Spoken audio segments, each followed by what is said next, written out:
find it. Bernard likes the film. It doesn't aggressive. It doesn't say he hates that from what, does it?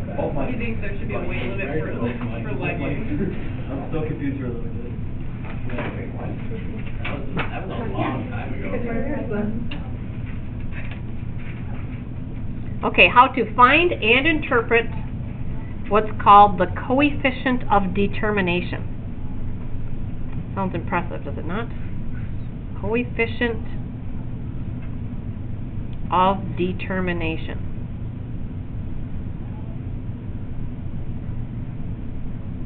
Very easy find, very easy interpret. The challenge is going to come in when we get to part 2 here. How to find and interpret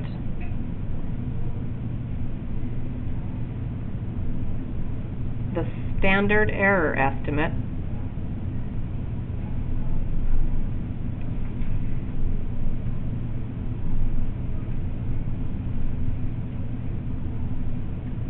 for a regression line.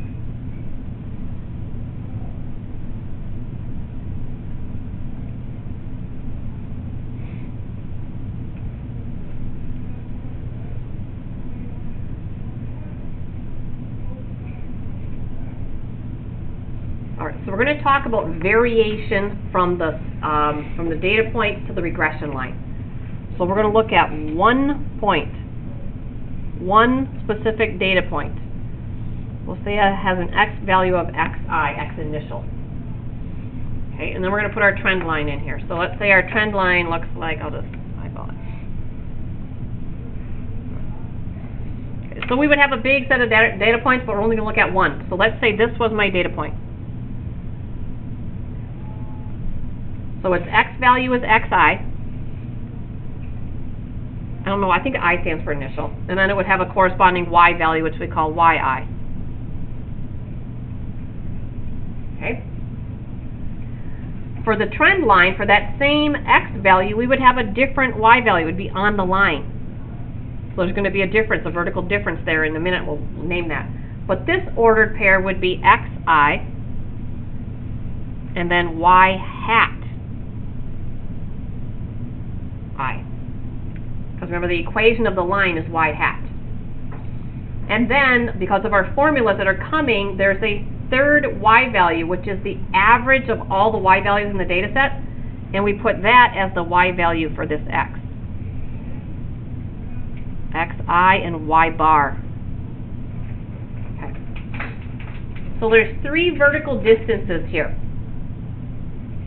and each one has a special name. This first distance here, from the original data point to the trend line, that's called the unexplained deviation. Unexplained deviation. This vertical distance, so from the trend line to the average of the y's, is called the explained deviation. A deviation means that distance away.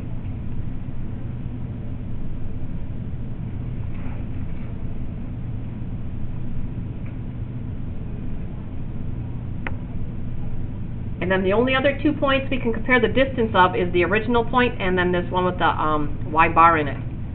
That distance from the top one to the bottom one is called the total deviation.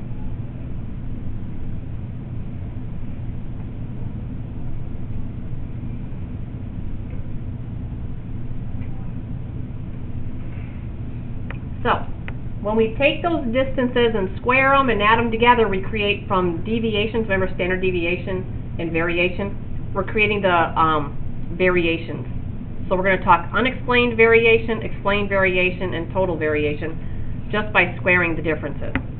So, the 3 types of variation.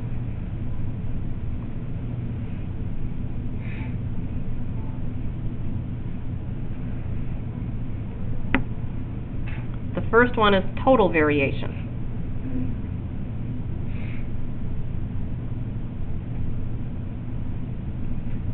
And again, variation is the vertical difference between the y values. So if you look at the total, the y values are yi and y bar. So we would be summing up yi minus y bar, square them, and then add them up.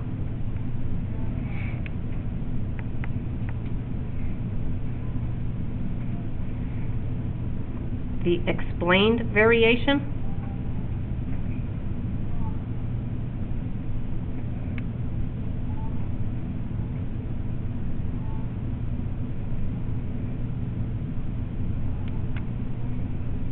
again, that's the difference between the trend line and the y average.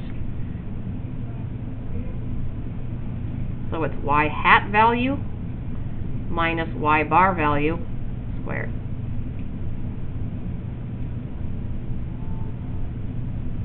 And by explained, it's explained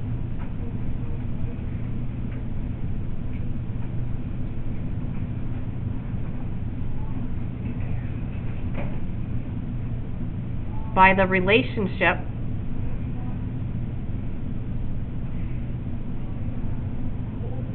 between x and y.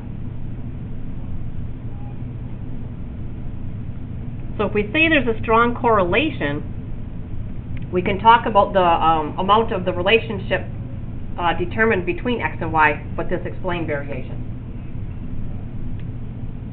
And then our third one is unexplained.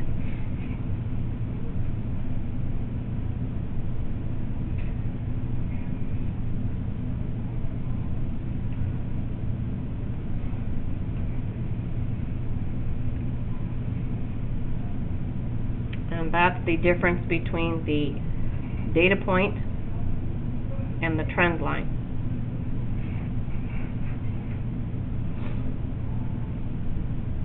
And the unexplained variation is just due to chance.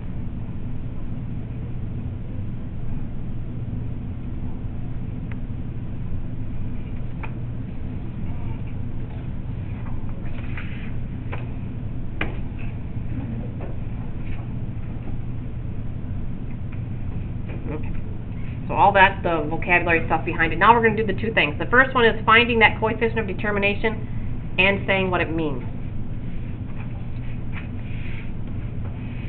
Once you see the coefficient of determination, the symbol for it, you're going to know how to find it very easily.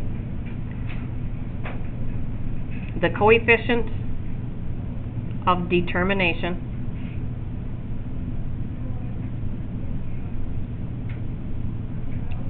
its symbol is r squared. And we found r back on Friday. That ugly formula, but we found r.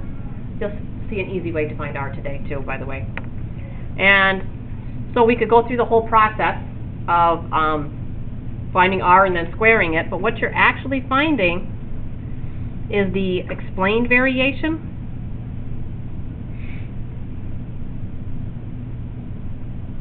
over the total variation. If you look back at our formulas for that. So that's how to get it. What does it mean? Well, anytime we're comparing to a total, a part divided by a total, we're finding a percent. And what we're finding is the percent of the variation that is explained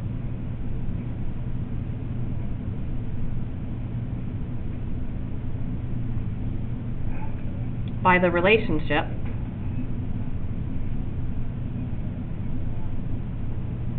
between x and y.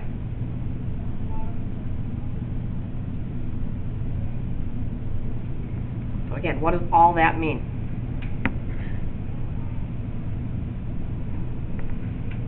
So for example, if we had an r value equal to 0.90, when we square that to get that coefficient of determination, 0.90 squared is going to be 0.81.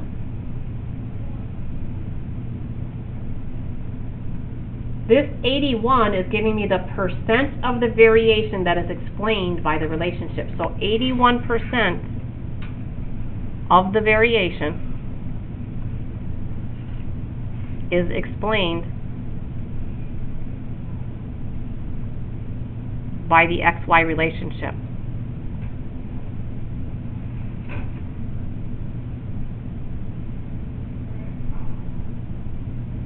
Which leaves 19% unexplained.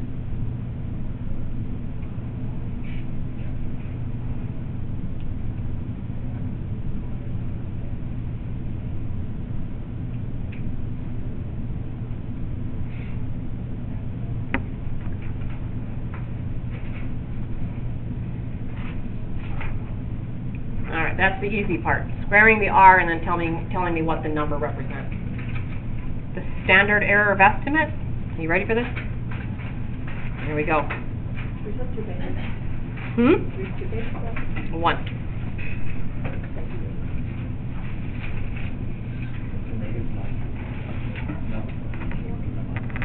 All right. The standard error of estimate, SE, looks like a simple formula, but it takes 4 lists to get this thing done.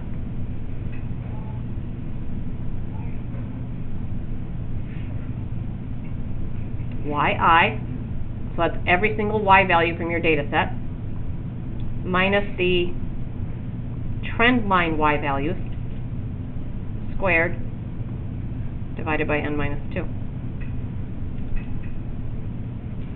And n is the number of ordered pairs.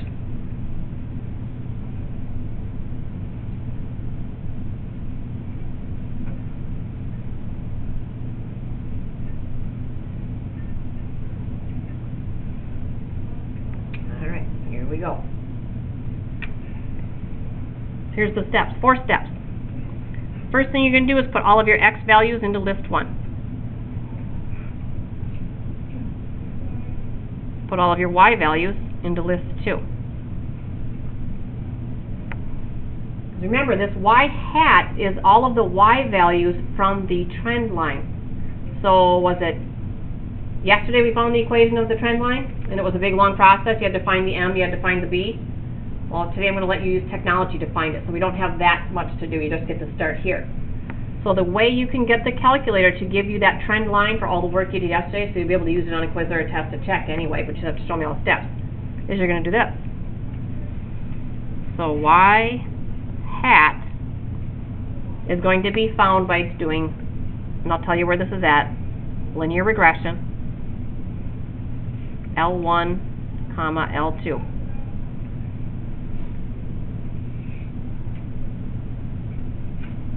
And it's under Stat, and over to Calc. Is that Y hat I? Yep, Y hat I. And there's going to be L3. We're going to fill this in after we get started, and then there's going to be a 4. Okay. So we're going to kind of go through the example as we fill in these next 2 steps. Are you ready for this? So our goal is to find SE for this data set. Find SE. And our data set is going to be, oh, you can't see, radio, add time,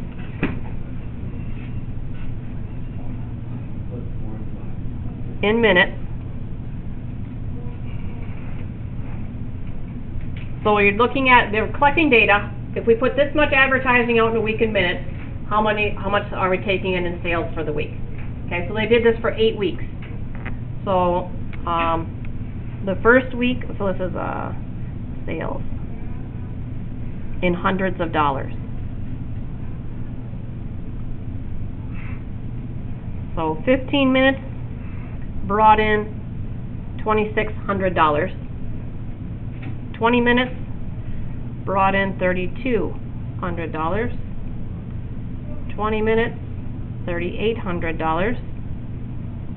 30 minutes, 56, 40 minutes, 54, 45 minutes, 78, 50, brought in 80, and 60, brought in 88. Yep. All right.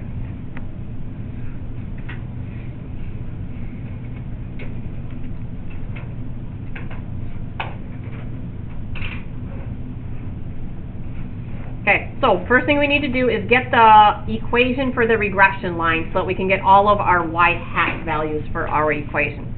So the first thing we need to do is find the regression equation. And we're going to do that, well, let's get L1, L2 in. And I think I am good to go with mine. It's still on? No, I should.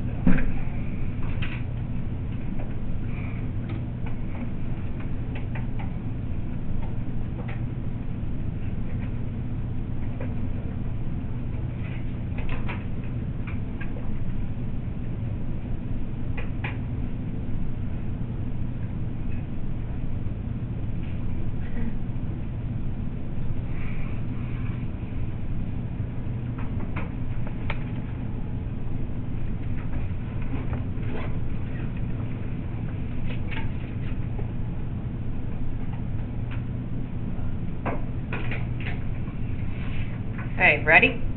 No. So remember the work you did yesterday, if you took the time to do it, with all those lists to find the M and find the B. This is going to give us the M and the B rather quickly. Of course, you knew there was something short for this, right? Always is. So do we have to know how to do the long part? Yes, you do. You'll be able to check it, but you do have to know how to do it the long way. You ready, Zoe? Yep. Okay, so we're going to go under Stats. I'm going to quit first. Get out of there. Quit. Stat. Over to Calc. And you see Lin Reg. You might have used this in advanced algebra. I don't know if he uses it or did he. And why? If they've got AX plus B on mine. Why they didn't use MX plus B, I have no idea. They could have. Why did Texas Instruments programmers choose to use A instead of M? No idea. But A is going to be our slope and B is going to be the B, the y-intercept. So, number 4. Tell it L1, comma L2. L1 and L2 are the default. If you were to just hit enter there, it would use L1 and L2 automatically. So if you forget, but if they're in like L3 and L4, then you have to put them in. But You have to put the comma? yes. Is that for list 1, list 2? Yep. Because our X's are in list List 1. will be L1, Y, because Yep. ours looks different. Okay, yep. So whatever it takes to get X's first is L1 and then your Y's is L2. Okay. Everybody good? Okay. All right, how many do not have the R and the R squared? Yeah, I don't. Okay, there's a couple. We'll fix that in a minute. We don't need that today, but as soon as I'm done here, I'm going to show you how to turn that. It's something that's got to get turned on, but we'll do that in a second. So you'll be able to also check your R. Remember the day we did all the R, the whole, of course that's here too. But that's got to get turned on. But all we care about is the A and the B. So right now, our y hat equation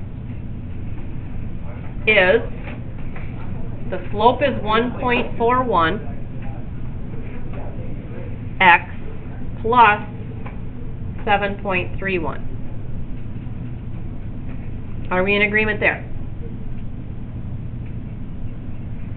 Okay, so what we want L3 to be is we want every single x value substituted in to give us the y hat value.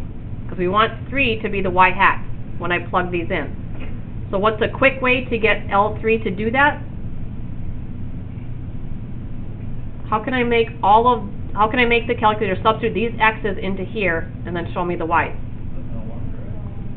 I'll put L1 for x. So here we're going to go your slope times L1 plus your b.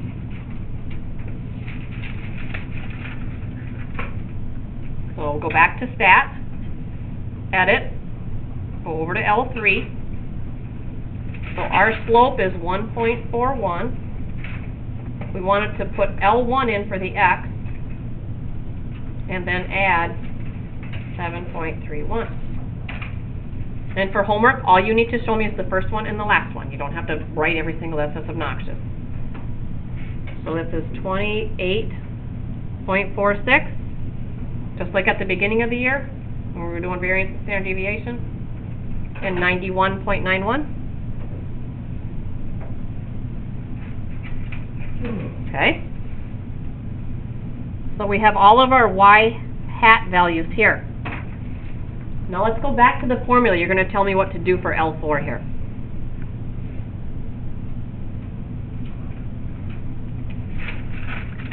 Okay. I need every y value minus its corresponding trend line y value. So where are our y values at? The original y values are where? L2. Where are our y hat values? L3. So L4 is going to be L2 minus L3. We could do the parentheses and square it, but I know the one-var stat has those values squared and added together also, so it's not necessary to do it at this point. I guess you'll see in a minute. So we're going to go L2 minus L3 here. So go over to L4. L2 minus L3. Negative 2.46. And at the bottom, negative 3.91.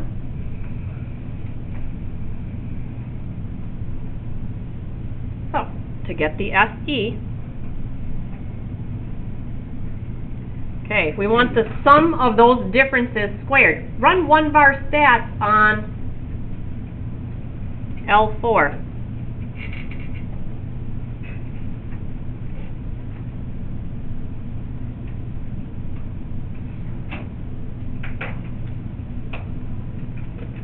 So we're going to quit. Stat, calc, one-var stats, L4. What number represents the numerator here? Which one is squaring those differences and adding them together? The 232. So the top number here is 232.1898. And then we're dividing by, I think we had 8 data points, so divide by 6.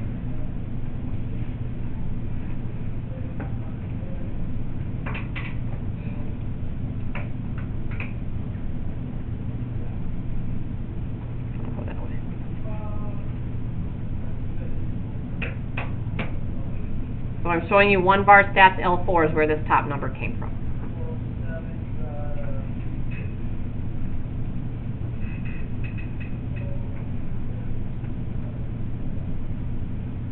And do you get a final answer of 6.22? Yeah.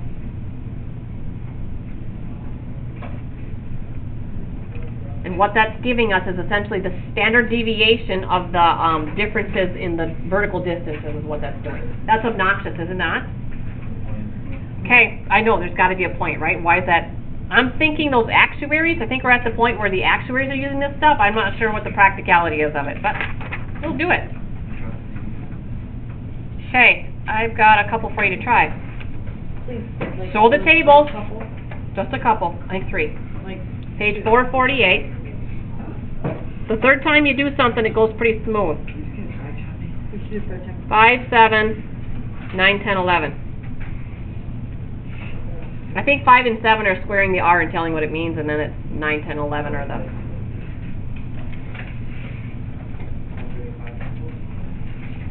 Yeah, I guess.